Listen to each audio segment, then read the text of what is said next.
Assalamualaikum warahmatullahi wabarakatuh. Saya Widarwati, Widya Iswara dari BBPB MPV Seni dan Budaya Yogyakarta. Assalamualaikum warahmatullahi wabarakatuh. Waalaikumsalam warahmatullahi wabarakatuh. Selamat pagi anak-anak. Sekarang kita awali dulu pelajaran kita pagi ini dengan berdoa.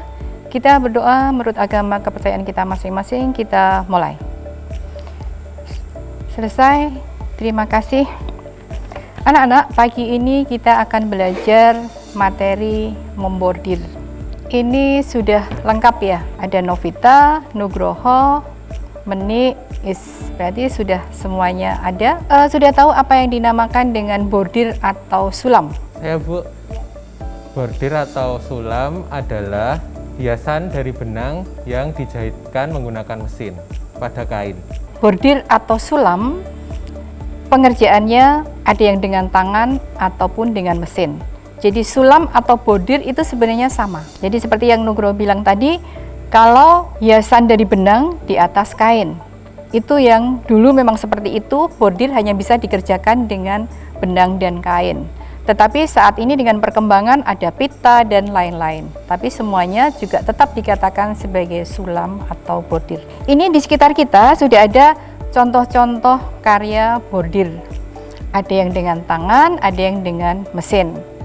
Tapi saat ini kita akan mengerjakannya semuanya dengan mesin. Tetapi mesinnya ada yang dengan mesin tanpa listrik, ada yang mesin dengan listrik. Paham itu?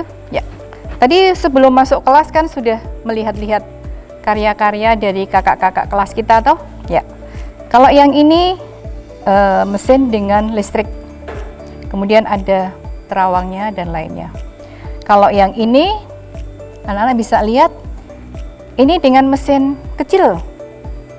Sukanya warnanya hitam itu ya. Mereknya sih segala macam bebas. Tetapi ini dengan mesin kecil tanpa listrik. Alat dan bahan apa yang mesti kita gunakan? Dan langkah-langkahnya seperti apa? Membuat sulam atau bordir dengan menggunakan mesin jahit biasa dan mesin jahit listrik. Pengertian bordir dalam Kamus Besar Bahasa Indonesia, sulam atau bordir adalah hiasan dari benang yang dijahitkan pada kain.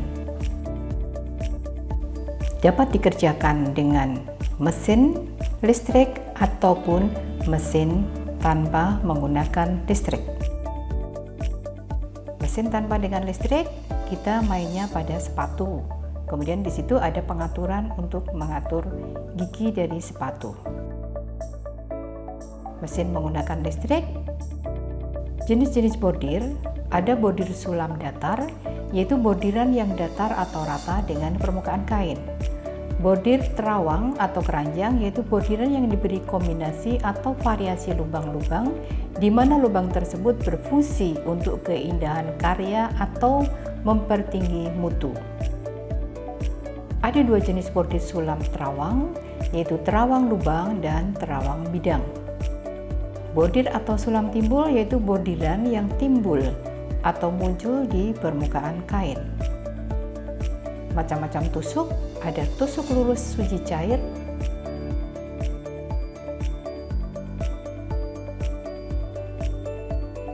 ada tusuk dasar granit,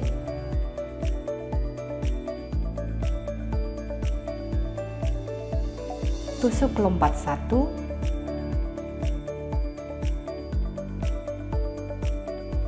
dan ini adalah hasil untuk yang tusuk menggunakan mesin tanpa listrik.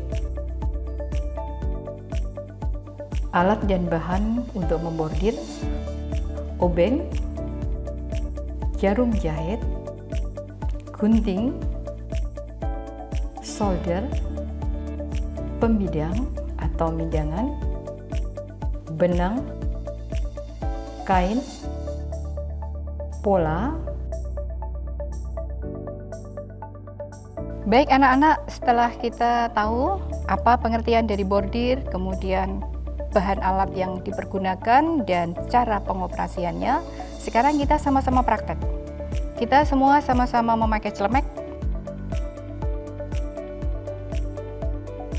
Baik, sekarang kita mulai dengan pengoperasian mesin bordir tanpa listrik dahulu. Ya, untuk komponen mesin bordir tanpa listrik, pertama adalah bodi mesin jahitnya. Kemudian di sini ada streng. Perangkat berikutnya adalah skoci dan spool. Kemudian bedanya di sini dengan mesin biasa dan bordir adalah pada giginya. Ini kalau diputar, dia akan turun giginya. Kalau untuk jahit biasa, dia giginya dinaikkan. Nah, kalau yang mesin zaman dulu itu belum ada pengaturnya, sehingga kita perlu dengan plat seperti ini.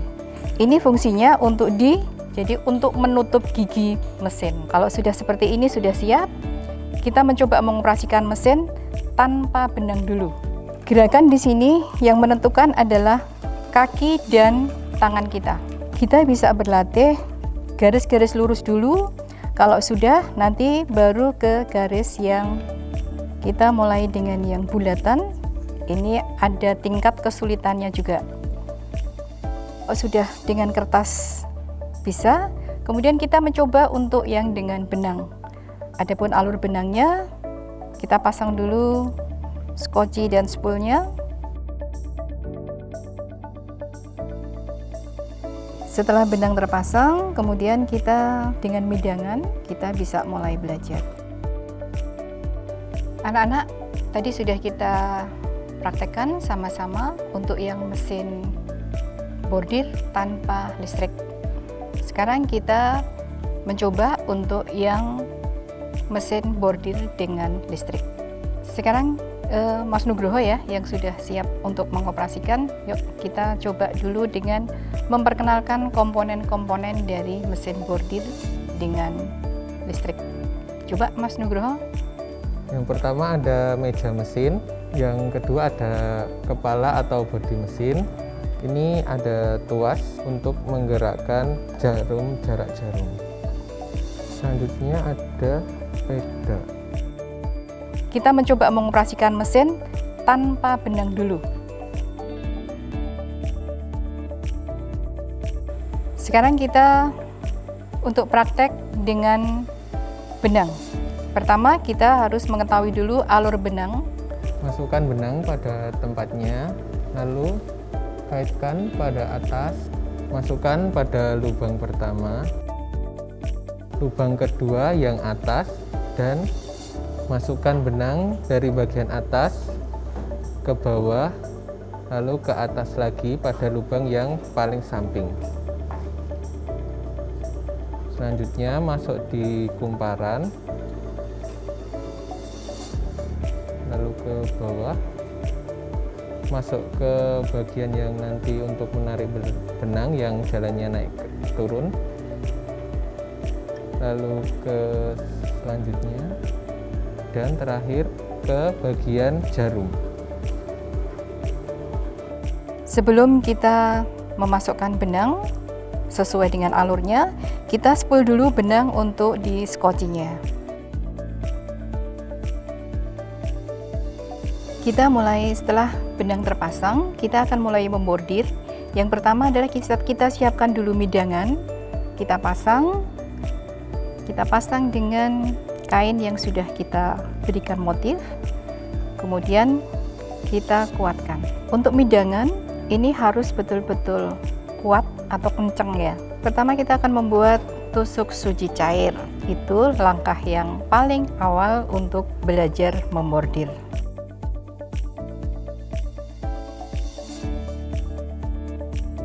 Jadi di sini kita bisa melihat kalau ini masih lurus, tingkat kesulitannya belum terlalu rumit.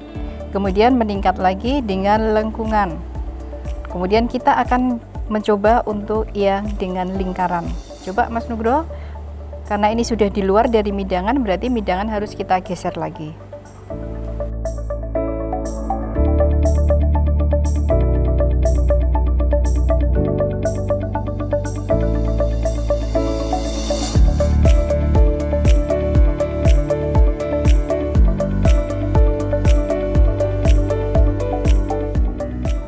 Bu, saya lanjut ke bordir terawang ya Bu. Oh iya nak, silakan.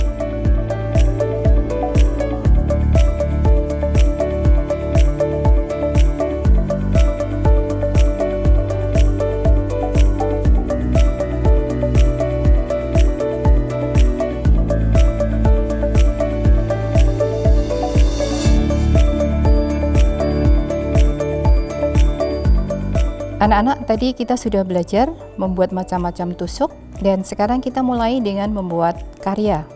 Salah satunya Mbak Is karena yang sudah biasa dia membuat bordir di rumahnya, sudah selalu berlatih, dan ini kita coba untuk membuat karya kerudung. Yang pertama kali adalah membuat gambarnya dulu, baru mengeblat. Ini silakan Mbak Is langsung diblat. Setelah itu selesai mengeblat, kemudian kita pasang midangan untuk siap dibordir. Pemasangan midangan harus kuat ya, jadi tidak ada yang melengkung nantinya.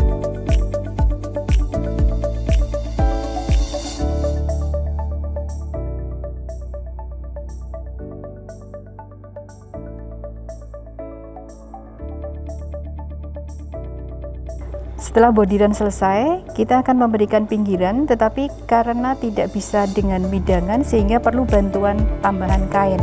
Jadi kita sambung kain yang kita punya kita sambung dulu bagian pinggirnya, dijahit dulu.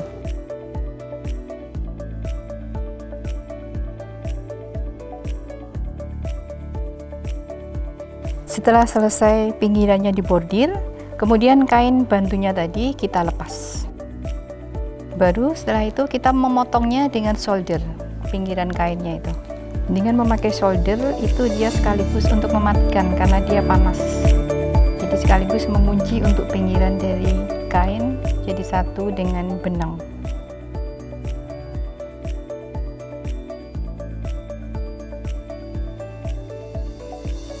Selamat siang anak-anak semuanya. Alhamdulillah kita sudah menyelesaikan untuk materi bordir di hari ini, mulai dari yang segala macam tusuknya dan sampai pada hasil karyanya.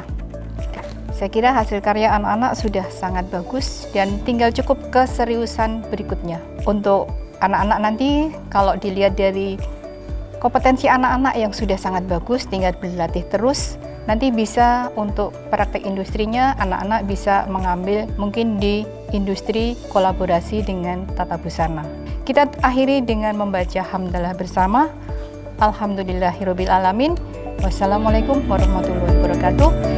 Jangan lupa beresi semua tempat, kembali ke tempat semula dengan bersih.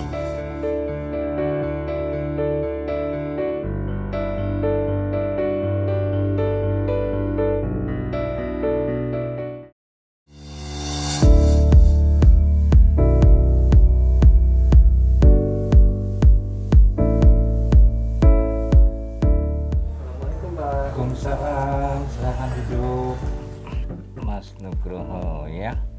Bordirnya udah bagus ini, sudah sangat halus.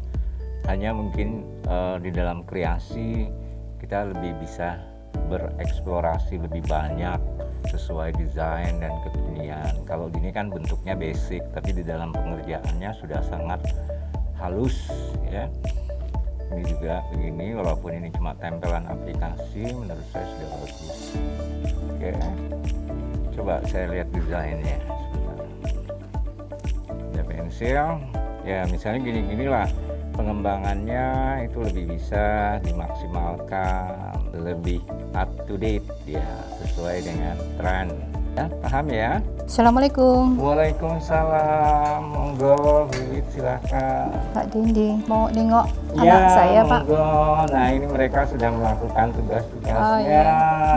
Dan menurut saya dalam teknis mereka sudah bagus, rapi, tepat color yang dipakai atau pattern motifnya. Hanya saran saya pada beliau lebih banyak menggunakan create-nya ke kondisi perkembangan fashion itu secara global ya.